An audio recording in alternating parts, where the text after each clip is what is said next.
Hello everyone, welcome to ufox.com. This is Arun Moturi. In this Selenium automation tutorial series, I am going to continue with the topic FireBug and FirePath alternatives. As part of this topic, already covered 9 parts in the previous videos. In the current video session, I am going to cover the 10th part, that is XPath Helper Add-on. So guys, let's get started. XPath Helper Add-on. So, as we already know, there used to be two legendary add-ons in Firefox browser, that is FireBug and FirePath, which used to help us in auto-generating the XPath expressions and CSS selectors, right, for locating the different elements on the web pages, and thereby help the Selenium guys in making their job easier. But guys, they got deprecated and they are no more available, as they got discontinued and they are no more available now. To fill the gap, there came a good number of alternative add-ons in different browsers. Out of them, XPath Helper is one of them. Though XPath Helper cannot do all the things that FireBug and FirePath can do, okay, but it can do auto-generate absolute XPath expressions, and it can also validate XPath expressions. These are the two things it can do, guys.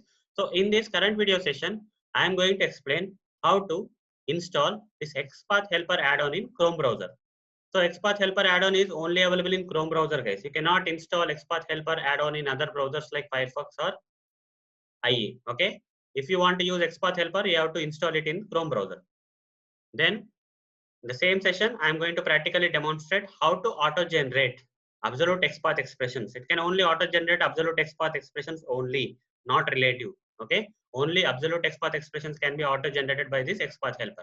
But it can validate both absolute and relative XPath expressions.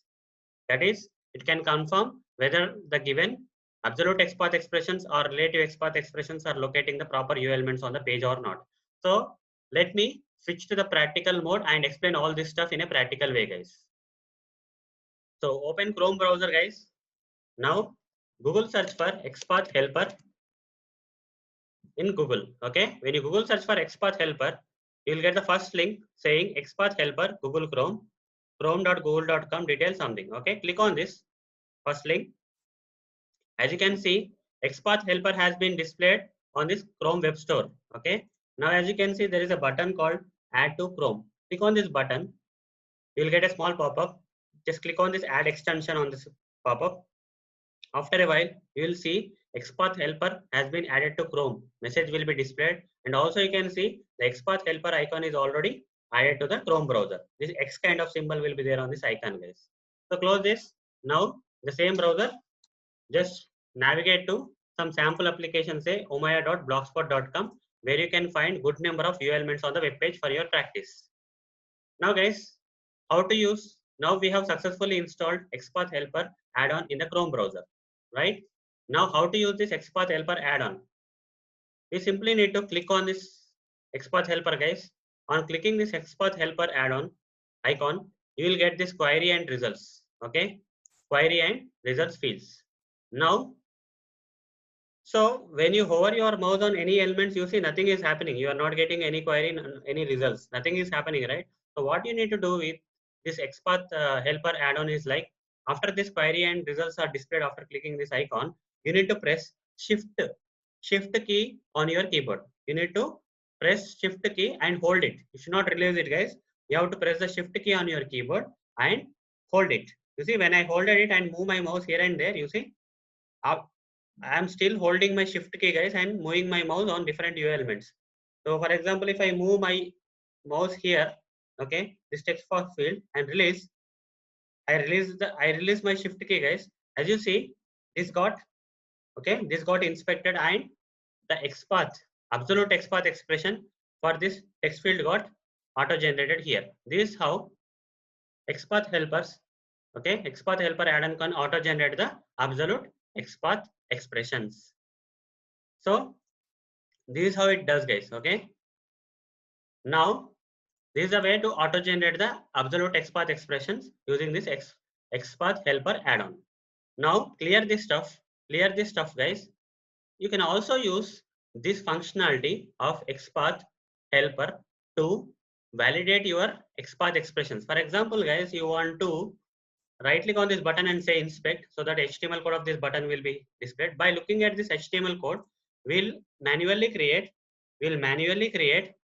a relative XPath expression, let's say. Okay, any XPath expression, it can be relative, absolute, whatever it is. Let's say you want to manually create some relative XPath expression for this button by looking at this highlighted HTML code of this button. So this button has /button, right? /button. So 13 results are coming with this /button. 13 results are coming, and it has some ID is equal to BUT2. Open the square bracket @ ID is equal to BUT2 and close. How many results, guys? Only one got filtered. That is this button 2 got located. You see, it got highlighted also. That means using this XPath Helper add-on, we can not only auto-generate the absolute XPath expressions, but also we can validate the absolute and relative XPath expressions also. Okay, using the functionality of this XPath Helper add-on. So once you are done with this, as you can see, this button is clearly located and result is 1, and you can see on the UI also it got highlighted. It's properly validating the stuff. Okay. Now once you are done with using these things, you can simply click on this XPath Helper add-on to close it. Okay. This is how we have to use XPath Helper add-on in Chrome browser, guys. So let's switch to the presentation mode now. So guys, I have practically demonstrated how to install XPath Helper add-on in Chrome browser, and also I have practically demonstrated auto-generating the absolute XPath expressions using this add-on and validating the relative or absolute XPath expressions using this add-on. So here ends this current video session, guys. In the next video session, I'll explain installing and using another add-on. Okay, similar to this XPath Helper, we have another add-on known as relative XPath Helper. Okay. It is a relative XPath Helper add-on, guys, not XPath Helper, it's relative XPath Helper, which I'm going to explain in the next video. So guys, that's it, guys. See you in the next video session. Thank you. Bye.